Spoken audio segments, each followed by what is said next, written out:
성경은 우리 인생의 주인이 하나님이시라고 가르쳐 주십니다. 그러므로 이 세상에 있는 모든 사람은 다 정직이 관리인이다. 하나님을 믿든 안 믿든 관계없이 이 세상의 모든 사람은 하나님이 정직이라 하는 것이 성경의 가르침입니다. 다만 자기가 하나님이 정직인 줄 알고 순종하는 사람과 몰라서 순종하지 않는 사람이 있습니다. 또 알지만 제대로 순종하지 않는 사람도 있습니다. 오늘 본문에는 한 정직이가 등장하는데 그는 불의하고 부정직한 정직이라고 합니다. 그럼에도 불구하고 그는 이외로 주인에게서 칭찬을 듣습니다. 그래서 이 불의한 정직의 비유는 굉장히 해석이 어려운 본문으로 유명합니다. 불의한 정직이가 어떻게 칭찬을 받은 것인지를 우리가 살펴보면서 오늘 하나님이 우리에게 주고자 하시는 교훈을 우리가 함께 찾기를 원합니다. 오늘 본문을 이해하려면 우선 당시 그 역사적 배경을 아는 것이 필요합니다. 오늘 본문 앞장인 15장에는 세 가지 비유가 나옵니다. 잃어버린 양을 찾는 비유,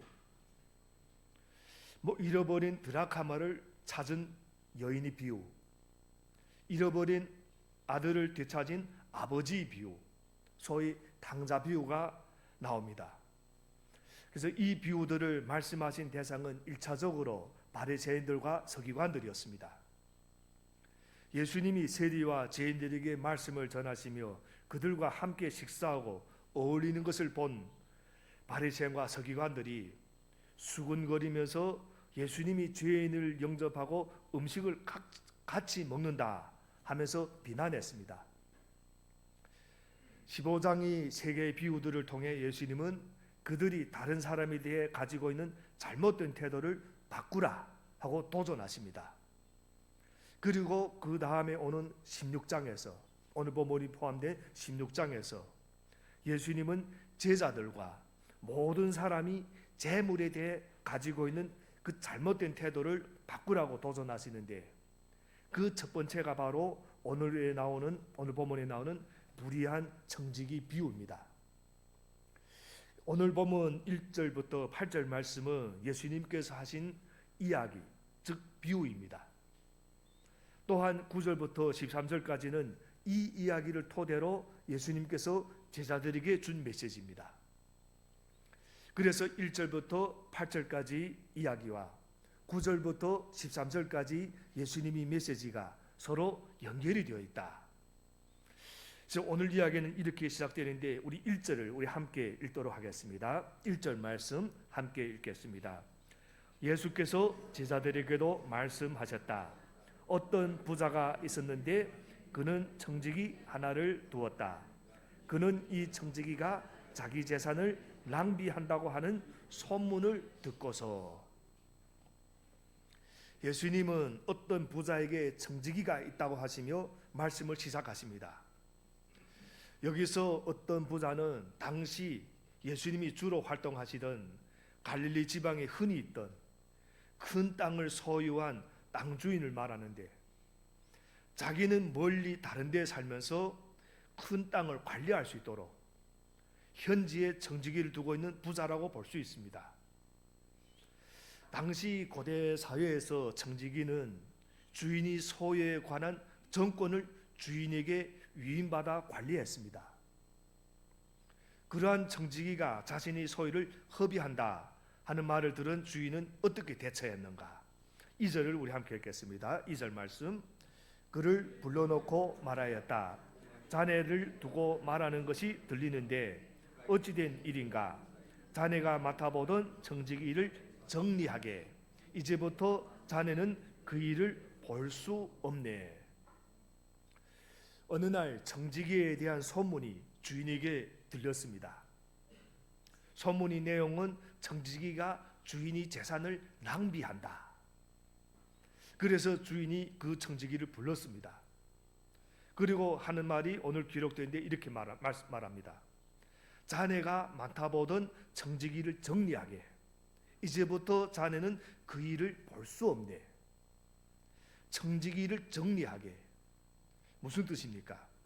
첫 번째, 지금까지 내가 내 자산을 맡아서 관리해 왔는데 어떻게 수입이 들어왔고 어떻게 지출됐는지 회계장부를 정리하라. 두 번째, 그 장부를 다른 사람에게 넘겨라. 그리고 세 번째, 너는 지금부터 이 집을 떠나라. 한마디로 말하면 해고를 당하는 겁니다. 위기 상황에 다다르게 된 겁니다. 자기가 맡고 있던 일을 놓게 되었습니다. 오늘 본문의 주제는 이것입니다. 이때 이 청지기가 어떻게 행동하는가?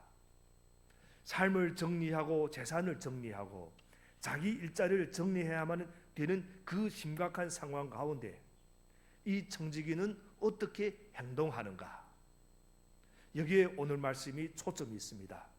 3절부터 4절 말씀을 함께 읽도록 하겠습니다. 3절부터 4절 말씀. 그러자 그 청지기는 속으로 말하였다. 주인이 내게서 청지기 직분을 빼앗으려 하니 어떻게 하면 좋을까? 땅을 파자니 힘이 없고 빌어먹자니 낯이 부끄럽구나. 옳지, 내가 무엇을 해야 할지 알겠다. 내가 청지기 자리에서 떨려날 때 사람들이 나를 자기네 집으로 맞아들이도록 조치해 놓아야지. 청지기 행동 첫 번째는 현실을 파악했습니다. 속으로 중얼거립니다. 주인이 내게서 청지기 직분을 빼앗으려 하니 어떻게 하면 좋을까? 무슨 뜻입니까? 일자리를 잃겠구나 하고 현실을 정확히 파악했습니다. 지금까지 나에게 주어진 모든 것은 결국 내 것이 아니라 주인이 것이었구나. 현실을 정확히 파악했습니다. 여러분, 저는 이 청지기가 깨달은 현실이 우리 깨달음이 되기를 바랍니다. 우리는 주인이 아니다는 것.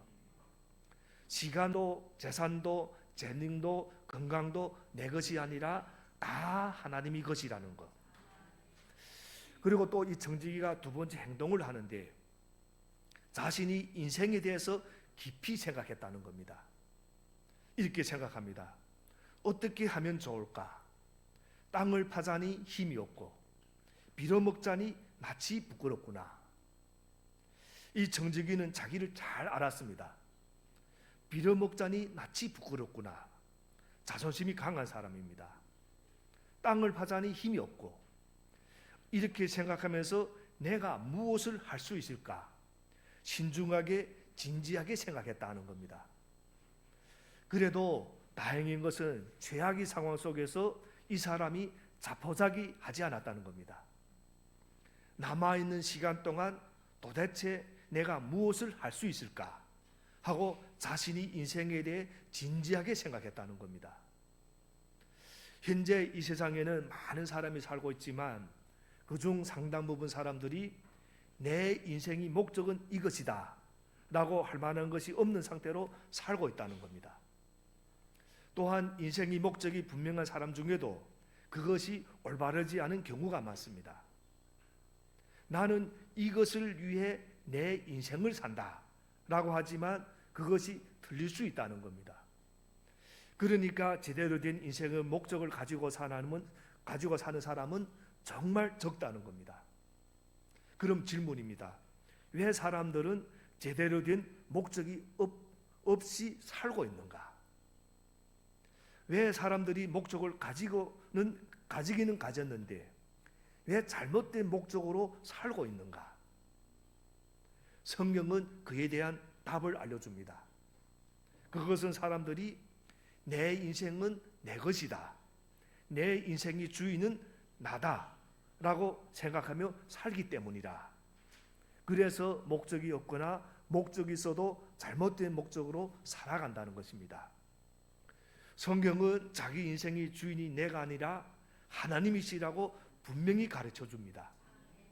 그러므로 하나님을 믿든 안 믿든 상관없이 이 세상 모든 사람은 하나님이 정직이라 하는 겁니다.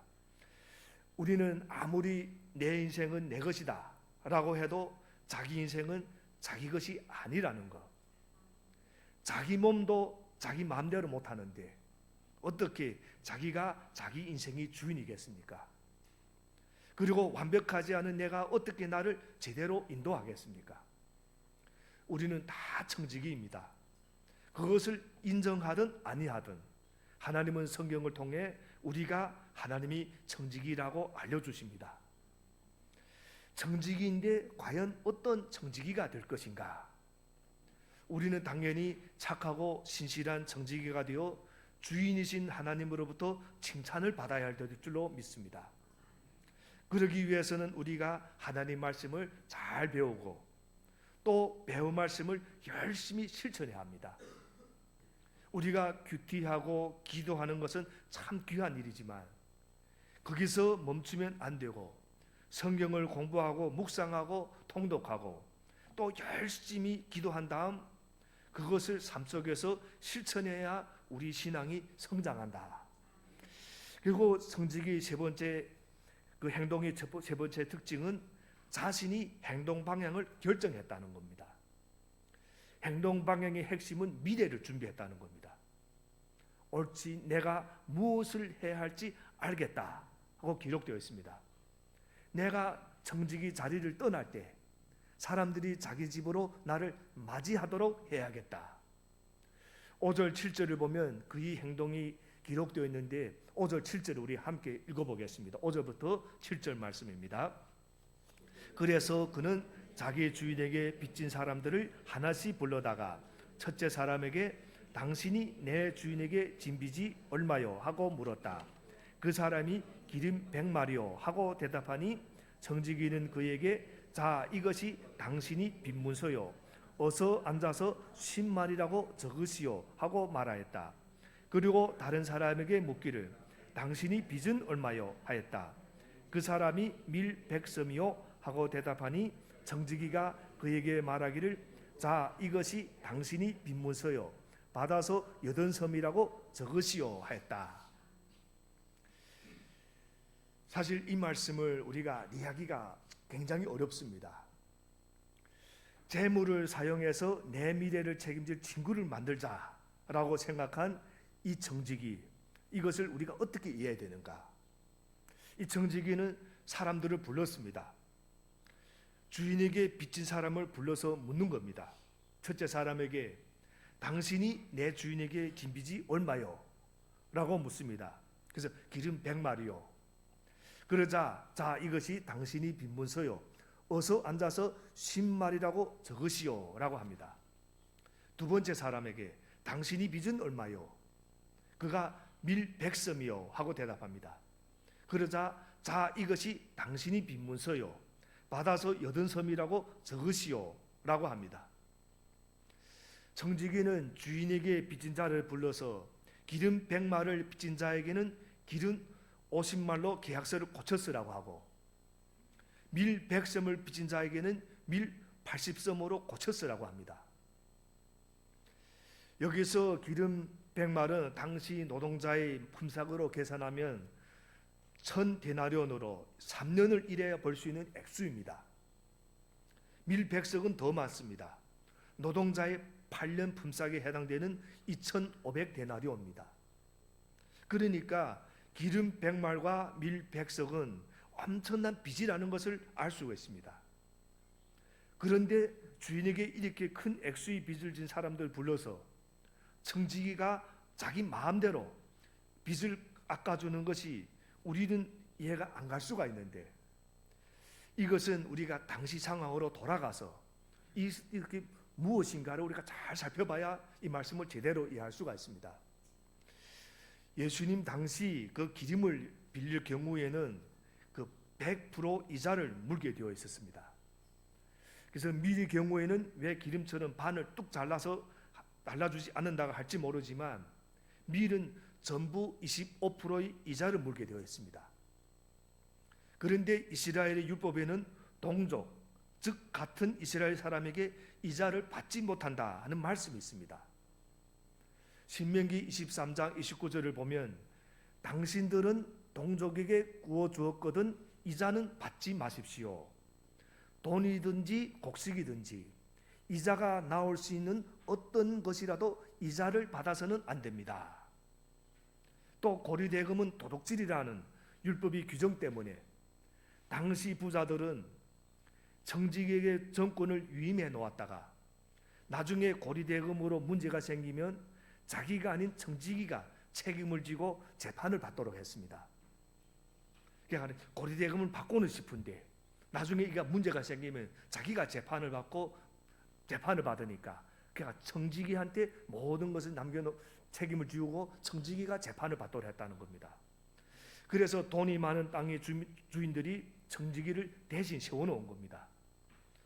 고대 유대인 사회에서는 그러한 상황 가운데 청지기들도 자기들을 보호할 대책을 마련하게 되었고 바리새인들과 서기관들은 그것을 다 알면서도 그냥 묵인해 주고 있었다는 겁니다.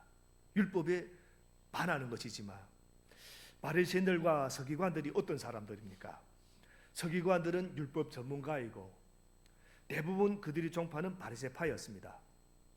그런데 이 바리새인들과 서기관들이 예수님에게 와서 하는 그 비난하는 것들을 보면 자기들은 철저히 율법을 지키는 것처럼 말합니다. 그러면서 예수님을 비난했고 율법을 어기는 사람들을 죄인이라고 정죄했습니다. 하지만 사실 뒤로는 자기들도 이런 청지기들에게 뇌물을 받으면서 그들이 이 율법을 어기는 것을 묵인해 주었다는 겁니다.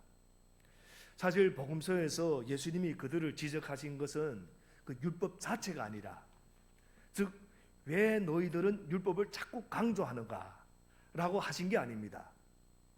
오히려 율법을 제대로 지키지 않는 그들을 나무라신 겁니다. 그들이 무엇을 지적했는가? 위선을 지적했던 겁니다. 그들이 앞에서는 율법을 지켜야 한다. 율법을 안 지키는 저런 죄인들과는 상종하면 안 된다. 라고 사람들을 정죄하면서 뒤로는 자기들도 율법을 어기면서 그렇게 돈이 노예가 되어 살고 있었다는 겁니다.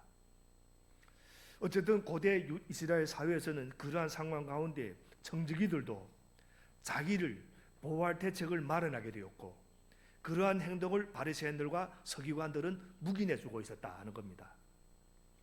당시 청지기들이 자기를 보호하기 위해 주로 쓰던 방법은 빚진 자들과 계약서를 작성할 때 처음부터 이자를 포함시켜서 계약서를 쓰는 것이었습니다. 예를 들어 처음에 계약서를 쓸 때 을이 갑에게 12월 31일까지 50말을 갚지 않으면 매년 50말 이자를 물겠다 라고 쓰면 이 고리대금을 금지하는 율법 저항에 걸리니까 처음부터 아예 안전하게 이자를 포함해서 을은 갑에게 100말을 빚졌다 라고 쓰는 겁니다. 그래서 오늘 본문에서 청지기가 기름 100말을 기름 50말로 고쳐 쓰라 하는 것은 이 100% 이자를 붙여 작성한 계약서를 원래 그 빌린 양대로 기록하겠다는 겁니다. 그러니까 본전. 또 청지기가 밀 100석을 80석으로 고쳐 쓰게 한 것은 당시 25%의 이자를 붙여서 계약서를 썼던 것을 원래 빌린 양대로 바꾸어 기록하게 한 겁니다.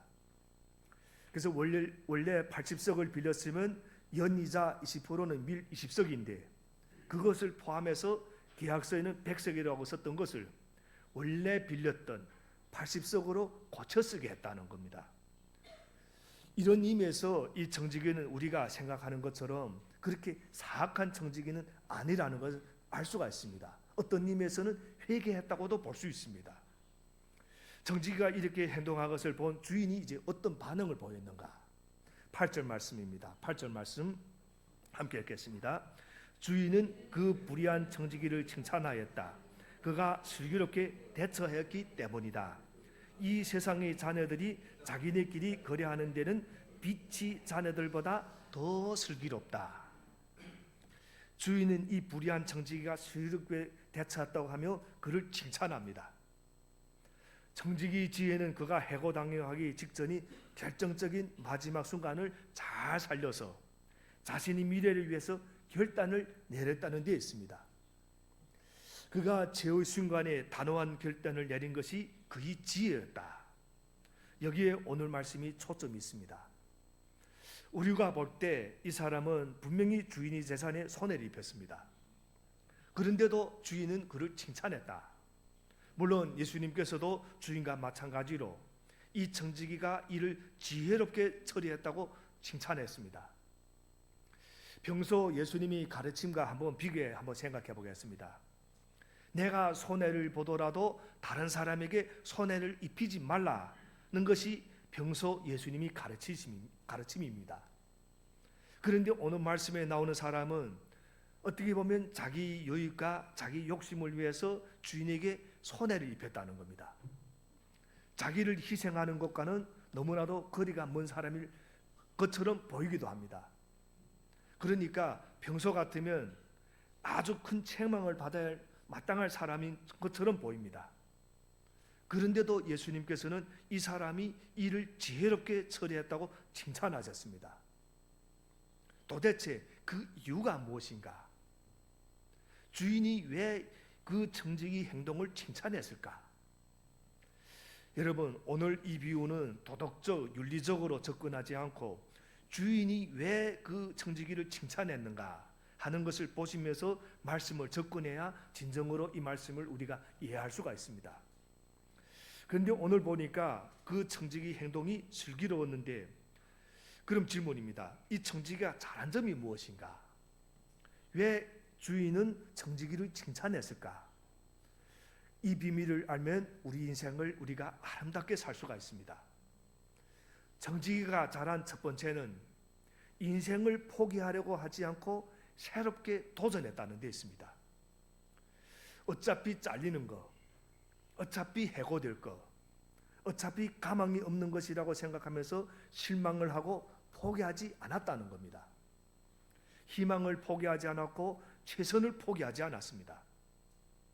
그 점을 주인이 기쁘게 본 겁니다. 새로운 인생길을 찾는 것을 포기하지 않았다. 청지기가 칭찬받을 만한 점입니다. 위기 상황 가운데서도 인생을 포기하지 않았다는 겁니다. 이 청지기 행동이 우리에게 주는 교훈은 바로 이것입니다. 하나님께서 우리 인생을 포기하지 않았는데 우리 스스로 우리 인생을 포기하지 않는 것. 이 세상에 사는 동안 절대로 마지막까지 우리 스스로 우리 인생을 포기하지 않기를 바랍니다. 두 번째는 미래를 준비했다는 겁니다. 우리가 살다 보면 실패할 수 있는데 언제 실수하는가 하면 현실에만 매달릴 때, 현재만 매달릴 때. 물론 우리가 현재를 아름답게 살아야 합니다. 그러나 현재만 있는 것이 아니라 미래는 우리에게 오고 있다는 사실이 있습니다. 여러분, 우리에게 오고 있는 가장 확실한 미래가 무엇인지 우리는 꼭 알아야 됩니다. 신앙생활할 때 바로 종말입니다. 종말이 있다는 겁니다. 인간이 죄를 지은 이후에는 개인이 종말, 즉 죽음이 오고 있고, 이 땅 가운데 예수님이 오신 이후에는 재림, 주님이 다시 올 때 이 세상의 모든 것이 끝나버리는 종말이 오는 것입니다. 우리 가장 확실한 미래는 종말이 있다는 겁니다. 그래서 우리가 종말을 향해서 가는 것이 아니다. 이걸 우리 아시기 바랍니다. 우리가 종말을 향해서 가는 것이 아니라 종말이 우리를 향해서 오고 있다는 겁니다. 마지막이 우리를 향해 달려오고 있고, 우리 개인으로 말하면 죽음이 우리를 향해서 달려오고 있습니다. 우리 가장 확실한 예언은 우리 모든 인간은 언젠가는 죽는다는 겁니다.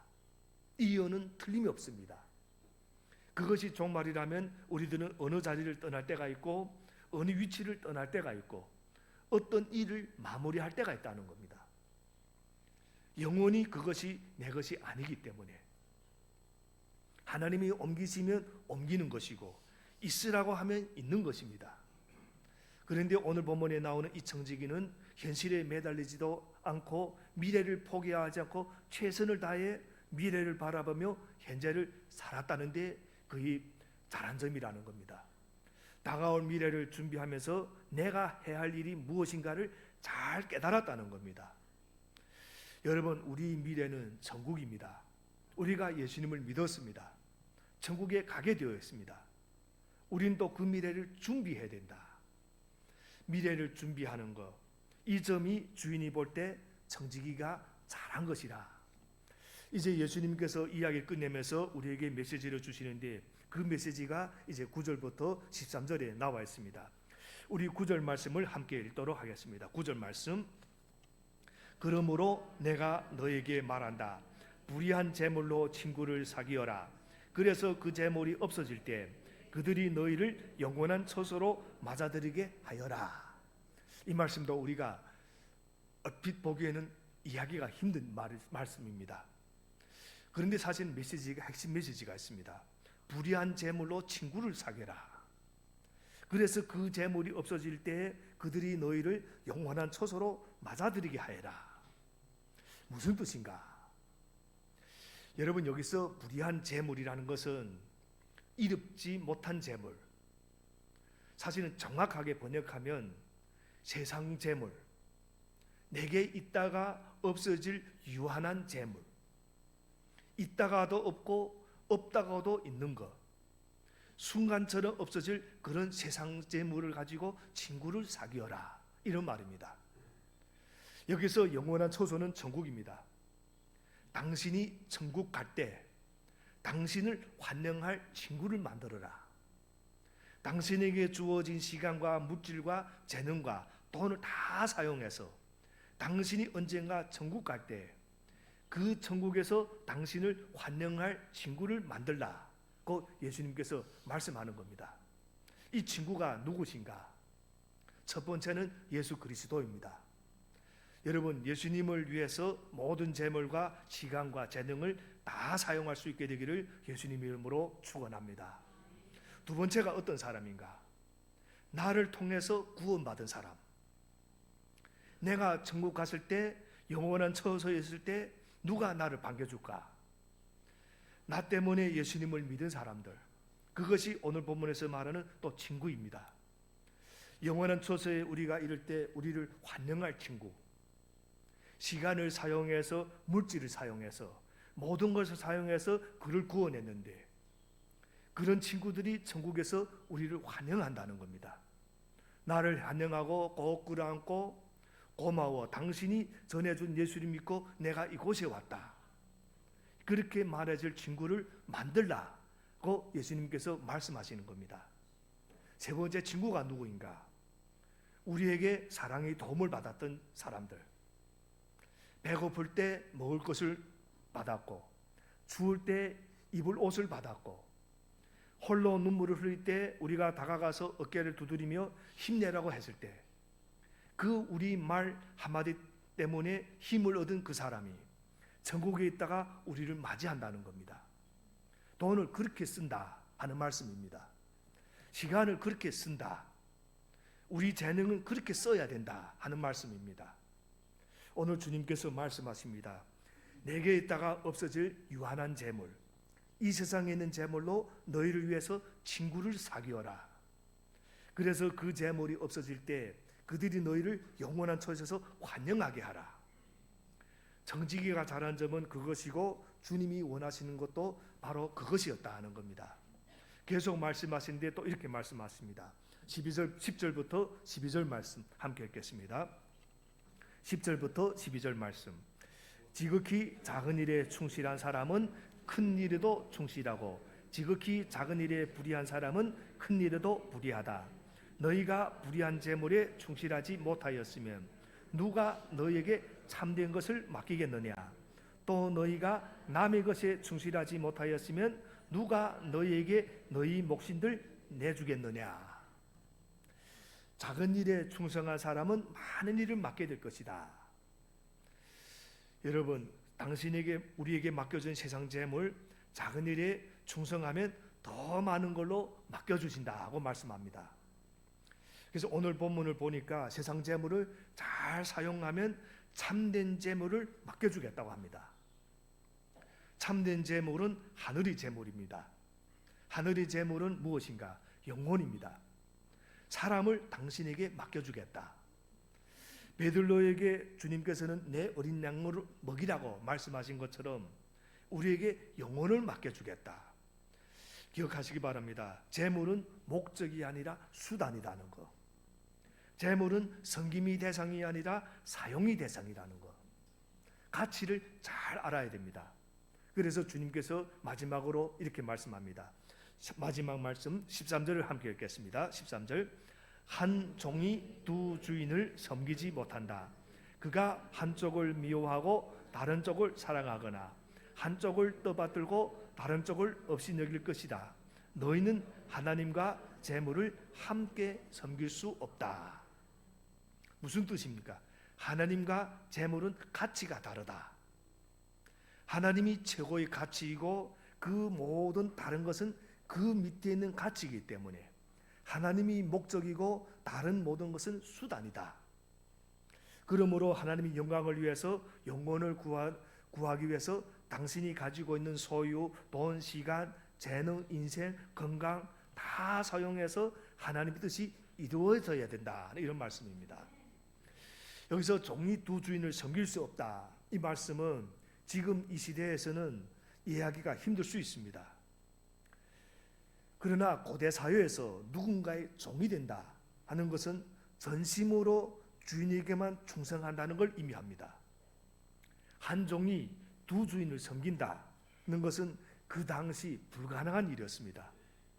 그런 의미에서 우리 삶이 매 순간과 모든 능력 하나하나는 다 우리 주인이신 하나님께 속한 것이다. 그러므로 전적으로 하나님만 섬기는 것이 신앙 생활이다. 그래서 오늘 말씀을 정리하겠습니다. 오늘 예수님은 인생을 어떻게 살아야 되는가, 특히 빛의 자녀들은 어떻게 살 것인가, 그 해답을 주고 있습니다. 첫 번째, 인생을 포기해서는 안 된다고 합니다. 어떤 일에서도 자신이 인생을 포기해서는 안 됩니다. 최선을 다해서 어떻게 살 것인가 진지하게 생각하고 오늘도 나아가지 않으면 안 된다는 겁니다. 두 번째는 미래를 대비해야 된다. 다가오는 천국. 미래를 대비하는 중요한 두 가지, 하나는 믿는 것이고, 하나는 믿어서 믿는 것이고, 믿어서 천국 가는 것이고, 또 한 가지는 기도하는 것. 자녀를 위해서, 배우자를 위해서도 기도하고, 직장을 위해서도 기도하고, 삶을 위해서도 기도해두면 하늘로부터 쏟아지는 그런 복을 받는다고 합니다. 그러나 불평과 불만과 한숨과 원망의 말은 결국 하늘의 축복을 거절하는 것이 됩니다. 미래를 준비하라. 믿음을 가지고 예수를 믿고 천국 가시고 환영해주는 많은 친구들을 만나시기를 바랍니다. 마지막 세 번째는 세상의 재물과 모든 소유는 내 것이 아니다 라는 것을 깨달으라 하는 말씀입니다. 한순간 나에게 맡겨준 것이다. 자리도 내 것이 아니다. 건강도 내 것이 아니다. 언젠가는 정리할 시간이 온다. 하나님이 영광을 위해서 영원한 처소에 이르렀을 때 나를 맞이할 그 친구를 사귀기 위해서 전도하는데, 구제하는데, 섬기는데 모든 것을 다 사용하라. 이것이 오늘 본문에서 예수님이 하신 말씀이 참된 의미이고 예수님이 제자들은 그렇게 살라고 하시는 말씀입니다. 그것을 예수님이 제자들에게 도전하시는 말씀입니다. 결국 이 도전은 예수님이 제자들이 그 도전을 받아들였습니다. 우리도 잘 알다시피 예수님의 제자들은 나중에 이 예수님이 말씀대로 살다가 순교했습니다. 영혼을 살리고 눈물을 닦아주기 위해 자신이 모든 소유, 시간, 달란트를 사용하시고 천국에서 우리 모두가 잘 만날 수 있게 되기를 바랍니다. 그래서 우리 모두 하나님께 인정받는 참 믿음의 사람이 될 수 있게 되기를 주님 이름으로 축원합니다.